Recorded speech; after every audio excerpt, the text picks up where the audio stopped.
Welcome to the Science and Spirituality Podcast, where we dive deep into universal spiritual principles and ground them in modern science. My name is Chris Carden. And my name is Kevin Carden. And we are committed to simplifying the spiritual side of success for you with easy to understand scientific research so you could walk away with practical tools to create radical transformations in your life. Let's get started.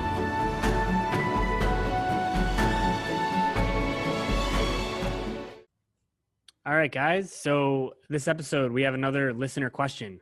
And just to start out, we love listener questions. So if you're listening and you have a question, you have an inquiry, please DM me or Kevin on Instagram or at the Science and Spirituality Podcast. We read our DMs and we love hearing from you guys. So this question comes from one of our listeners. And the question is, how does one meditate to specifically deal with anxiety and overthinking? And we thought that this was a perfect example to A, answer this question, but then B, talk about the myths of meditation, because like we talked about in our last episode, Kev, the law of attraction, I feel like meditation has also been one of those things that has gained so much traction and popularity over the last couple decades that there's a lot of people that have misconceptions about it because it's become this new age thing and people aren't really looking into what does this entail. So we wanted to dive into that on this podcast. Yep, exactly. And I actually, it's a really good point. I didn't even think of that, of how much traction it has gained. And especially in the Western world, because meditation has been a common practice in Eastern philosophies, Eastern religions, Eastern practices for forever. I don't know. So meditation, it's really grown here now in the Western world. But I mean, heck, I bet even these myths are present in the Eastern world as well. So we can dive into it of some of the main myths.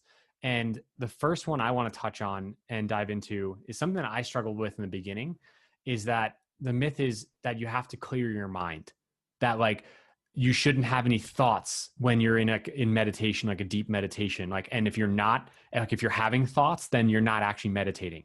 That is completely false, because meditation at the core, the purpose of it is to help you in this case of that question is reduce anxiety, stop overthinking, but it doesn't mean to not think at all. Our mind is the natural state of our mind is thinking, but overthinking is it's going such at a rapid clip that you can't keep up and it feels overwhelming. Whereas through meditation, you learn to, in a way, control your thinking, where you direct it. So it's not that you don't think and clear your mind. It's about what I have found is a one-pointed focus. And that's why, which we're going to touch on later on, is some tips that really help is having a practice that is more mindfulness, as well as maybe even having guided meditations or having a one-pointed focus for meditation. It could be even washing dishes, but as long as you're focused and you're having your focused attention on what you're doing, then that is a form of meditation. So it's not about clearing your mind, but it is about focusing your attention and having your thoughts go where you want them to go. And one final thing about that because I want to hear your thoughts on that, Chris, and then to just go on with this, is the Buddhists, who I believe are, one of the most, just that group of people are very well versed in meditation. And I learned this from them, that Buddhists call the mind the jumping monkey, because our mind, the thoughts just jump everywhere often. And so what they've said is that meditation is about tethering or controlling that jumping monkey. So it's not jumping everywhere, but you're giving it a job, focus on your focus on the breath. And then when the mind, the thoughts jump away to something else, is you just bring it back to focus on your breath, if that is the focus of the meditation. So it's not about not having thoughts, but it's about bringing it to a one-pointed focus so that you are mastering your mind, you're controlling it and you're gaining that freedom from that discipline. If that makes sense. Yeah. And just to tie in some neuroscience there too, it's because the brain's neuroplastic and our nervous system is neuroplastic, over time, it's going to become easier and easier to tether that monkey mind, to bring it back.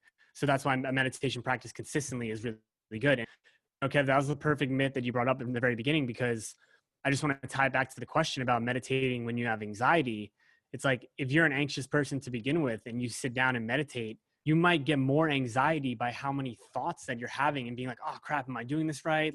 And then it could cause an even more and more downward spiral when you have anxiety. So understanding what meditation is and what meditation isn't can really help someone when they're first starting out, especially with anxiety. So the monkey Yeah. mind thing, that's perfect. And for me, the way that I get through this myth is I like to do active meditations. So I noticed like very early on that it was very hard for me to sit down for more than 5 minutes at a time and actually meditate. So I'll go for walks. And when I'm on these walks, like I'll pick something to focus on. Like I'm going to focus on like my breathing today or how I'm walking today, or I'm going to like try to find like a tree that's turning red from the fall, or like I'm going to count how many blue jays I can see. So it's like focusing in on your environment and like plugging into the world around you so that you can step out of your mind for a second. And again, like having that one pointed focus on something, that's really helped me. And then also moving, I don't know if anyone's listening with anxiety. For me, because I have anxiety too, it's like moving actually helps me a lot with reining in my thoughts. Mm. So that's my 2 cents on that. Yeah. And that flows beautifully into the second myth that we wrote down here to talk about, is that the myth is that you have, for meditation, you have to sit down and close your eyes and be silent. And like, that's meditation. And if you're not doing that, then it's not meditation. Like that is another huge myth, because there's different forms of meditation. So obviously sitting down in silence and closing your eyes is a form of meditation, but it's not the only, so to think that you have to do that is limiting the possibilities of using the power of meditation. Because again, going back to the truth coming from the first myth, is that it's all about having a one-pointed focus. Like Chris, you gave a great example of your form of meditation is a walking meditation, and you bring your mind to focus on something like your breath, you walking, or the trees around you, or counting blue jays, like certain different things to put your focus on. And that's, again, like giving that monkey mind a job and saying, hey, like, all right, we're going to choose to focus on this, and then go forward with that. So it's not about sitting down, although again, you can, but that's just another myth that causes people just to have, again, like you said, more anxiety than actually using meditation to help in reducing that. Yeah. And another reason why I think meditation, any of the forms that we're talking about, again, not just, doesn't have to be just sitting, but the reason that this helps anxiety so much is that people who suffer from anxiety, they're not in the present moment. Like when you're suffering from anxiety, like you're thinking about the past, or you're anticipating something in the future. That's like the definition of anxiety. Like you're afraid of something. It's like being afraid of the dark, but because you don't know what's in the darkness. The darkness isn't exactly what you're afraid of. It's you don't know what's in the darkness. That's kind of how I feel when I am having like anxious episodes. And so even like if I practice presence, like I sit down and I like touch the table and I'm like, I'm touching this table right now, like actually feeling it, or like feeling my butt on the chair, or like if I'm washing the dishes, like really focusing on how the water feels on my hands, and like watching the dirt like fall off the dishes. Like it's very therapeutic because you're practicing presence. Like you're in the moment. And when you're in the moment, you're not thinking about the past and you're not thinking about the future. And so there's you can't have anxiety in those moments. Yeah. So practicing presence, it's huge. It's really big. And another quick tip that I want to give that I've been using a lot is also, besides the walk meditation, is getting out of nature, like unplugging, like getting out away from the city if you live in a city, and just grounding, like sitting on a rock, or like finding a stream so you can listen to the nice like moving water, just something to get yourself out of the pattern that you're currently in, and disconnect. Yeah, it reminds me of when you said that before, and just it popped up again. I want to share it. Is a quote by Ralph Waldo Emerson, who's a great writer in the late 1800s. He writes that the vibration of nature is perfect, and I love that. Yeah, and that's why it's just so nourishing. Because as you get out into nature and you get to connect with that energy and that vibration that is, in that case, perfect, because trees are being trees. Like they're not anywhere in the future or in the past. Like they are there, like they're present. And like, so is everything else in nature. And so it's just supporting that presence that ultimately is what is a good meditation. So, or at least developed meditation. Let's say that. Yeah. And just to piggyback onto that about nature, like next time you go for a walk, just look around at trees and bushes and rocks, and like there's no rock that's exactly like another rock. and there's no tree that's exactly like another tree. But like you don't look at it and be like, oh, that tree's weird. You look everything in nature is perfect. Yeah. And that's like a really good analogy to humans. It's like you're never going to be exactly like someone else, but that's not the point of being human. The point of being human is to be you and to be Yeah. unique. And so Exactly. we can get that lesson from nature and observing nature. Yeah. And to I add on top of that about like, again, Piggyback on the nature, piggyback. piggyback on the piggyback. Yeah. About like, it's the perfection of nature is also like, there's not, because we place meaning on something if it's something is good or bad, but that doesn't mean that it's actually good or bad. It's just the meaning we're placing on it. And so Mm-hmm. nature is such a beautiful example of that, is that there's no such thing as perfection there. Or, I mean, it is perfect, but like there's not a good or bad. Like there's non-duality there of like the actual truth. And that's the final myth about meditation, is that there's a good or bad meditation. Right. Like that there's no such thing. Is that you are where you're at in the day that you're in, and through meditation you're growing, you're developing. So like sometimes you may feel like you've done really well in a meditation of being present and focused, but if you're not, that's a good process that you're going through, so that you're developing the skill of bringing your mind to a one point of focus and then having the presence, what we're talking about. So like the myth is that like, oh, like I'm really good at meditation or I'm bad at meditation. Is like, no, like there's just meditation and your Yeah. experience with it. And like I've been meditating for 8 or 9 years now. I forget exactly like when I first started. And I consider myself an adept meditator, but it's not like I have good or bad meditations. I just have meditations. Like there are some days that I am super focused, super tuned in to like the present moment of myself. And personally for me, my meditations are more sitting down. Like in the mornings, I have 5 or 10 minutes of sitting down in silence. But there are times like my mind is just jumping around, but I don't Mm-hmm. beat myself up thinking that's a bad meditation. Is I still gave myself the space and time to work on giving my mind a direction and a focus to then have that one point of focus and presence. And Yeah. sometimes it's better than other days, but it's not like I label it. It's like, oh, that was a bad meditation or a good one. It just is. Yeah. So that's why I love meditation, just the practice, because it meets you where you're at, as long as Mm-hmm. you're willing to meet yourself where you're at, so that you're not labeling it and thinking like I'm good or bad at it. It's just a development process, and it gets better over Yeah. time. Yeah, I was gonna say that if meditation was a sport, it would be the perfect sport to give out participation trophies. Yep. Like, because it's the like if you can just tie the act of doing it to the success instead of how you do it, or like how you feel doing it, or you know whether you feel like you're doing it right or wrong. If you can just say, if I sit down and do it 3 times a week, 5 times a week, whatever, if I just do the act of it, that's a success for me. Like that Yeah. can get you on a roll, because you'll notice that, like Kev, like you said, there's times when you feel really awesome after your meditation, and there's times where you're like, like I just couldn't get in it today. But it's like it's that continual process, and you're right, it does meet you where you are. Hmm. But yeah, it's a practice, it's a Exactly. process. Yeah. So those are the main myths that we wrote down. I mean, those pretty much cover it all in terms of like what I can think of as myths and what I've seen and not only experienced in my life, but what others have said. Um, Mhm. but is there any other myths that you can think of?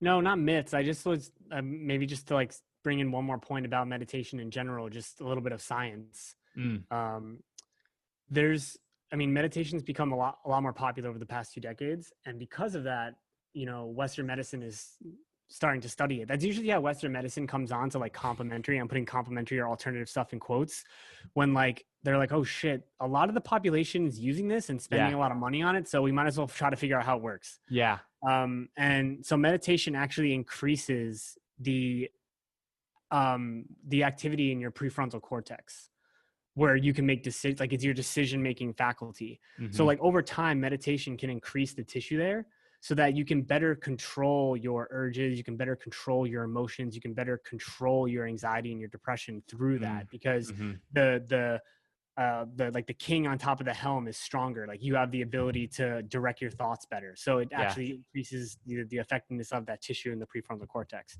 It's the And gray matter in the brain, right? I think so. I know scientifically it's studied that as you meditate more, like the gray matter of your It brain increases, yeah, increases, like more which is, connections and yeah, yeah, exactly, like the core connections of your brain, so that you actually like just your brain functions better. yeah. You're So more it's almost like creative, more if you think back to focused. the monkey mind. You know in Toy Story, the monkey that just kept hitting the cymbals. Yeah. It's like the more you meditate, like you kind of give him like a better instrument, and it like sounds.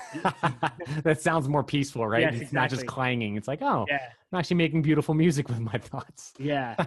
And then I think the beautiful thing too about meditation, just this will be the last thought because I just want to tie it into literally every single episode that we've ever had is like getting, Awareness. yeah, awareness and getting to know yourself. Mm, Like there'll be random times you'll be sitting in a meditation or like out in nature doing whatever type of meditations for you, and something will just come to you and be like, oh crap, that's what I want to do, or like, mm. you know what, that thing that person said about me last week, that's not true. Yeah. Like I know who Yeah. I am, but it's Yep. like meditation allows you to like cut through that noise. Yeah. Yeah. Exactly. Exactly. Yeah. I remember a quote from the Buddha. It says like someone asked him like, oh, like what have you gained out of meditation? And he's like, nah, Mhm. nothing, Yeah. bro. I haven't gained anything. But let me tell you what I've lost. Hmm. And it's like I've lost anxiety, I've lost worry, I've lost doubting myself. I've let go of all of that so that I can become who I truly am. Yeah. Boom. That's crazy too. It just like flies in the face of like Western society. It's like Yeah, right. consume, It's like get I need to get, and gain it's like more. actually meditation helps you cut shit away. It's like what? Yeah. Like, wait, Yeah. what? No, I need more. More, Yeah. more, more. No, it's not about that. You need less, bro. Yeah. More Less. fulfillment, less things. Exactly. Yeah, which but here's the thing to really like define that. Yeah. It's not about more fulfillment. It's about revealing the fulfillment that's already within Right. and actually like experiencing that. That's why I love the word discover. It's one of my favorite words in the human language because that word, as you break it down, is it's a discover. In other words, as you discover things, you take the cover off of what is already within you, what's Mm. already there. So like in this case, it's not about finding peace or happiness or anything like that. It's discovering that, which means you're taking off the cover from what's covering that. So like the peace, the happiness, the joy, the fulfillment, all of that you want is already within you, but it's just a matter of letting go of the things that are covering it and in the way. And then Yeah. it allows it to rise up. Like that Mm. fulfillment, like it's there. It's a feeling that is generated within. It's nothing about anything outside of you. Yeah. So, yeah. That's like, yeah, it's beautifully said. Thanks, bro. Yeah. But a couple other things I wanted to mention because like we Yeah. mentioned this episode is like myths of meditation, but also tips. Like Hmm. we've been kind of sharing some tips, but it's a couple other things. Like if you're in the beginning of meditation or like your meditation practice, you're wanting to develop it even more. Some things that have really helped me over the years is when I first started meditating, I started with guided meditations.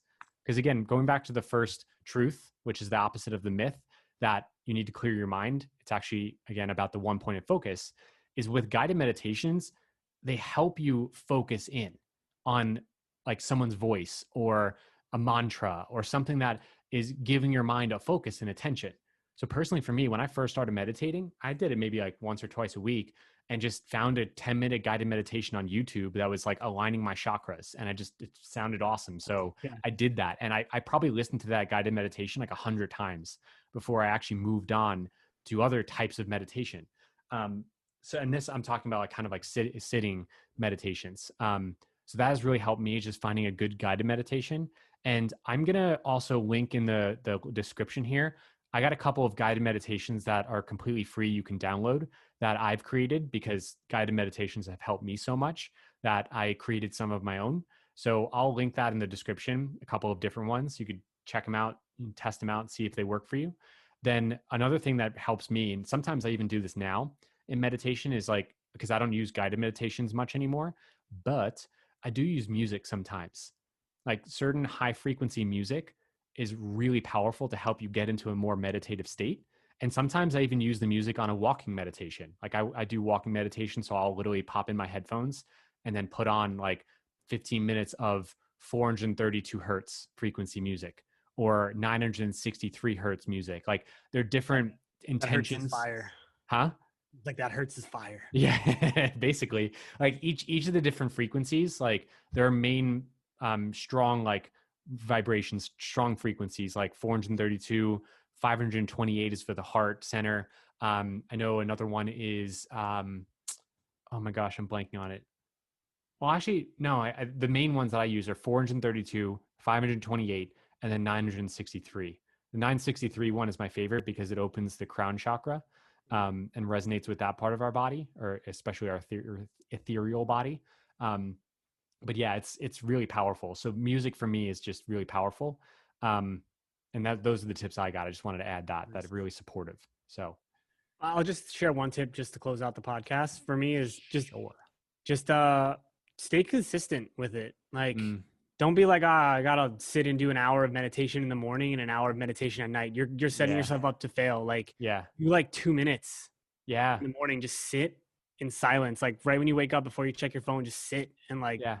enjoy and Exactly. start small. And then like you'll notice like you'll do 2 minutes in the morning, 2 minutes at night, and then you'll want to increase it over time. Yeah, You'll exactly. feel so good. So don't set yourself up to fail. Set yourself up to succeed and start small and be consistent. Yeah, 100%. That reminds me of our episode on the compound effect. Yeah, Like, 100%. Like a so lot of things go back to that too. Yeah. exactly. Go listen to that. That'll help you in gaining a powerful meditation practice. So, yeah, awesome. All right, y'all. Well, if you have any questions about anything we talked about, or you want us to dive deeper on any of this stuff, just let us know. Like we said in the beginning, it's like feel free to ask questions, and we'll talk with you on another episode. And that's it for today. So thanks for tuning in, and we really hope you enjoyed listening to this episode as much as we enjoyed recording it. So any questions, any comments, just connect with us on Instagram. You could always DM us at Kevin Francis Carton and at Chris J. Carton. And also, if you feel guided to, the one thing we do ask is for you to please rate the podcast and leave us a review. This way we can reach more people and impact more lives with this amazing information. With that, we'll see you on the next episode.